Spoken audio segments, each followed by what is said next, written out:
Okay, so my name is Prajwal, and I am starting a new series about the banking awareness. And in this series, I will be starting with the facts about different banks. Specifically, I will start with the public sector banks.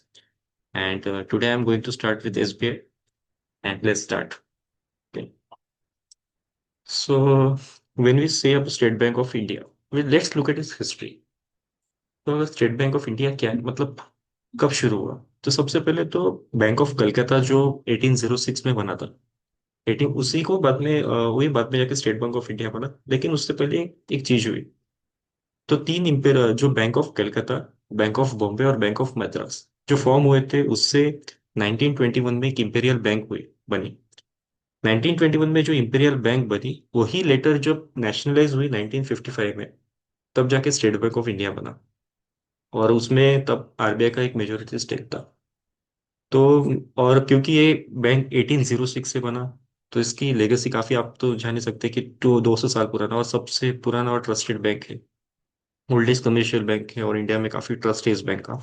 हम जब exams देते हैं तो SBI PO को हम priority भी first first place पे देते हैं।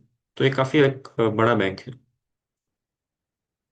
और अगर इनोवेशन और सर्विसेज के बारे में देखें तो क्या ही बताना, क्योंकि ये फर्स्ट बैंक है जिसने इंटरनेट बैंकिंग लॉन्च की थी अर्ली 2000s में। और ये काफी वाइड रेंज ऑफ सर्विसेज देते हैं जो कि यूनिवर्सल बैंकिंग के सर्विसेज होते हैं, जैसे रिटेल बैंकिंग हो गया, कॉर्पोरेट बैंकिंग हो गया, insurance, mutual fund, etcetera etcetera. और इसका मोबाइल ऐप भी है, YONO you only need one. ये काफी आई थिंक ये कई कई बार एमसीक्यूज में एक आधे बार पूछ भी लेंगे शायद से, ये तो इम्पोर्टेंट है योनो का फुल फॉर्म। और ये काफी पॉपुलर क्योंकि इसकी रीच काफी है, तो भी काफी one of the popular apps है बैंकिंग इंडस्ट्री में। एंड अगर आप देखेंगे तो इसकी स्केल एंड रीच, तो एक क्योंकि लार्जेस्ट बैंक है तो काफी जो बैंकिंग एसेट्स है ये कंट्रोल करता है, लोन्स के डिपॉजिट्स भी होल्ड करता है। और दो 23,000 से ज्यादा ब्रांचेस है इसकी। एटीएम नेटवर्क भी काफी ज्यादा है। और अगर आप देखेंगे तो इंटरनेशनल प्रेजेंस 36 कंट्रीज में इसका इंटरनेशनल प्रेजेंस है, तो काफी एक वाइड रीच है इस बैंक की।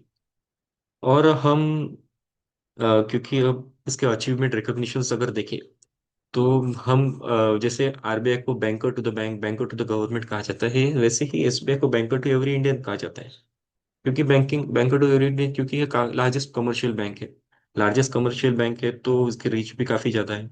रीच रूरल एरियाज में ज्यादा है क्योंकि रूरल एरियाज में ज्यादा रीच है इसकी। तो ये फाइनेंशियल इंक्लूजन में भी काफी बड़ा रोल प्ले करता है। तो जैसे ही जो जो जनधन योजना आई थी, जो अकाउंट्स ओपन हुए थे, तो सबसे ज्यादा उसमें मेजर रोल, क्योंकि इसके ब्रांचेस ज्यादा है, तो फाइनेंशियल इंक्लूजन में जनधन अकाउंट ओपनिंग में एसबीआई का काफी बड़ा रोल रहा है। अगर आप काफी सर्वेज वगैरह देखें तो SBI one of the most trusted banks उभर के आता है। सो ये था एक सीरीज, एक शॉर्ट वीडियो स्टार्टिंग में बनाया मैंने। और अगर मुझे इसके ऊपर अच्छा फॉलो मिलता है तो विद इन वन वीक, तो I will be continuing this series and I will be posting about different banks. So do subscribe my channel for the latest updates. Thank you.